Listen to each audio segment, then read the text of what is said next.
Welcome to Cal Cinema. This is Bloodsport.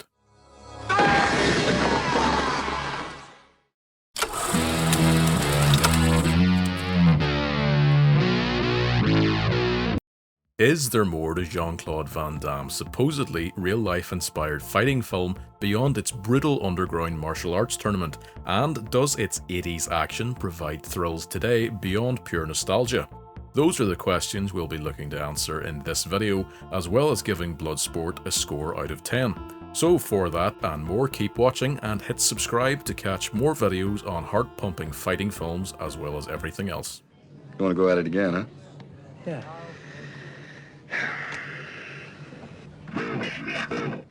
At first glance, the JCVD-led Bloodsport may appear to be just another in a long line of underdog fighter films, but there's more to Frank Dux' unauthorized sabbatical from the army to enter the Kumite than first meets the eye. While the tried and tested formula of an underdog fighter entering a tournament and facing off against the bad guy has been done almost enough to count as its own subgenre, it's a story template that is as timelessly compelling and engaging today as back when Bloodsport was released in 1988. To me, the story off-screen is just as interesting as the plot of the film, with Frank Dux being both an enigmatic and controversial figure in the martial arts world, as we'll see later. Despite Bloodsport's minuscule budget of somewhere around an estimated $2 million, and generally poor reviews, the film, which was directed by Newt Arnold and written by Sheldon Lettich, went on to be a major success at the box office, raking in $50 million worldwide, and has since gone on to gain cult status and, even with some interesting choice of shots, is perhaps considered essential viewing for male cinema, if that's such a thing. Anytime, any place, anywhere, if you ever need me, I'll be there.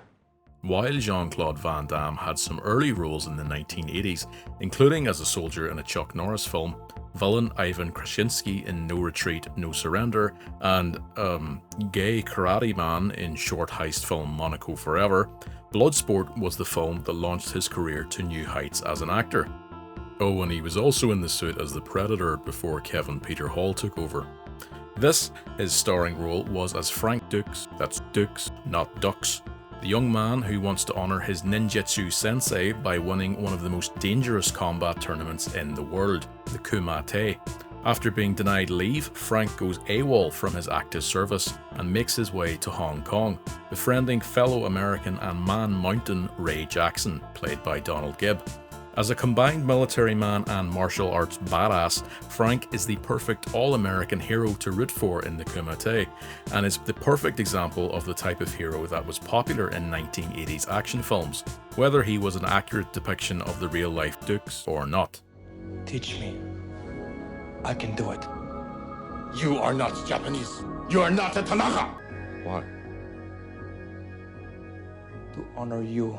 Alongside Van Damme and Gibbs' brawler bromance, the rest of the cast is filled out between American actors such as Leah Ayres as journalist and Frank's love interest Janice Kent, Norman Burton and a young Forrest Whitaker as the CIA agents hunting down Frank to take him back to the army, and the wider cast of perhaps lesser known but equally impressive Asian actors, including Roy Chow as Frank's sensei Senzo Tanaka. Also, some of whom are likewise accomplished real-life martial artists, such as Bolo Yeung as the big bad of the film Chong Li. That leads us nicely into how the film was shot, with Chong Li looking absolutely huge and imposing on screen, despite the actor only having a recorded height of 5'6".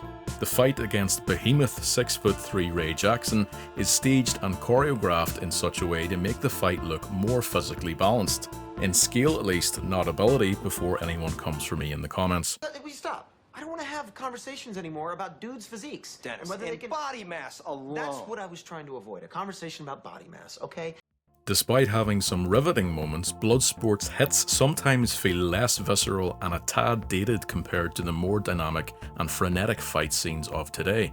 That aside, the gritty look and seedy feel of the Kumite was achieved by having the entire film shot on location in Hong Kong, notably with some scenes utilising the backdrop of infamous mega-slum Kowloon Walled City, which has since been demolished.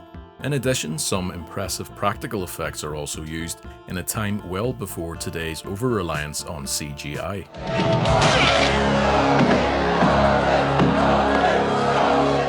Before we get into the rise of Frank Dux through the Kumite tournament, now is as good a time as any to include the usual spoiler warning.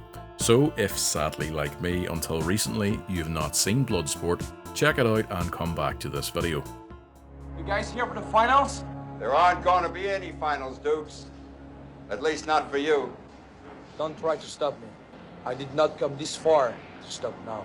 For now, as we stick with the movie version of Frank, we'll take everything on screen as given for pure entertainment's sake, and later on examine how realistic or not these events really were. Much like Karate Kid's Daniel LaRusso, shown to the world 4 years prior to Bloodsport's release, Frank is mentored as a young teen by local Japanese sensei Senzo Tanaka to become a martial arts champion. The films share more than a few plot points, including a cheating final opponent, winning the girl from a love rival, and of course honouring their aging masters through their victories. Where Bloodsport differs from Karate Kid is clearly in its targeted audience and therefore brutality. Also, where Karate Kid is about personal development, growth and strength through discipline, Bloodsport is a little less nuanced in comparison, with its typically 80s macho, no-nonsense action, hits to the nuts included.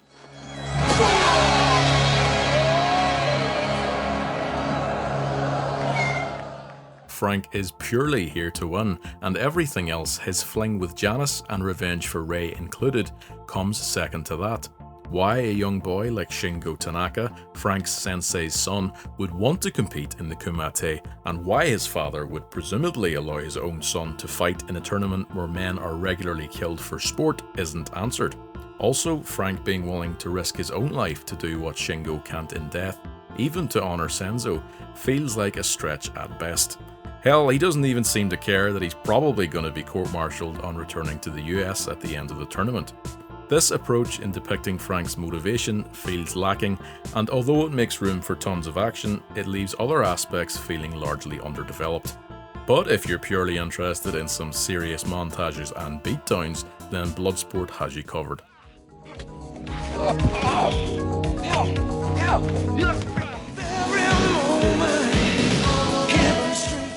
As with all good tournaments, at least the ones that work anyway, it finally ends with the two remaining contenders facing off to decide who will be champion.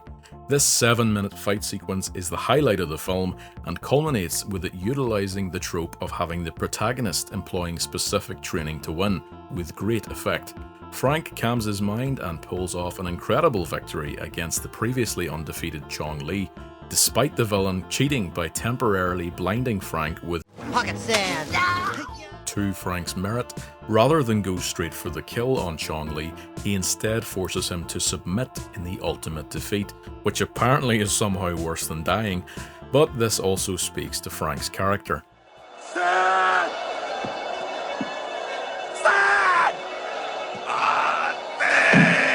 With Frank's victory secured, his friendship with Jackson solidified, and on boarding the plane back to the US, giving whatever this goodbye is to his one-time lover Janet, the credits finally roll. And after we're assured that the film is based on the real life of the real Frank, various apparent records, including a speed in miles per hour for the fastest kick with a knockout, however that was measured, are shown. And this was when my curiosity about the real Frank Dux started to peak. You like this kind of fighting, huh? Yeah, You want to see some real fighting, you can see me fight at the Kumite. I'm here too for the Kumite. Aren't you a little young for full contact? Well, as it turns out after some research, links to which I'll leave in the description so you can check out for yourself, it seems that those in the know about these sorts of things from the martial arts world, and military men included, are doubtful of both Frank's reportedly inflated service record and martial arts achievements alike. In fact, there is even suspicion on whether the mysterious Senzo Tiger Tanaka existed at all. Why Dux, confirmed to have at least served in the United States Marine Corps Reserve, would fabricate such outlandish claims is beyond me, but I guess as the old saying goes, never let the truth get in the way of a good story. With the revelation that the Kumite was probably an invention of fiction on Frank's part, I had to ask myself, did it change my opinion on the film and how I would rate it? And honestly, probably not. Bloodsport felt fantastical even as I watched it, and knowing afterwards that this was all, in the words of co-writer Sheldon Lettich, bullshit, didn't change the fact that in watching a blind Van Damme scream at the top of his muscled lungs before finishing Bolo Young's Chong Li with a helicopter kick, I 100% had a huge grin on my face.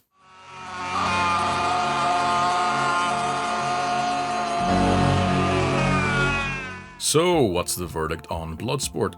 Well, with some cheesy montages, a no-nonsense straight-to-action storyline, and better choreography and pulled punches than you can see in a Jake Paul fight, Bloodsport has for me become an instant guilty pleasure.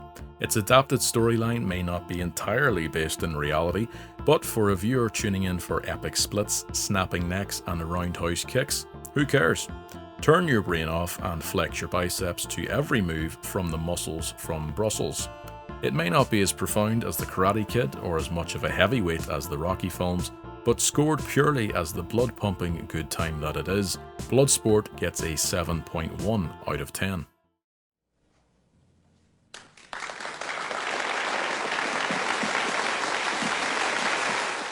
So, what did you think of Bloodsport? Is it your favourite Van Damme film, or are you more of a Street Fighter fan? You can let me know in the comments, and like and subscribe and come back again to Cal Cinema.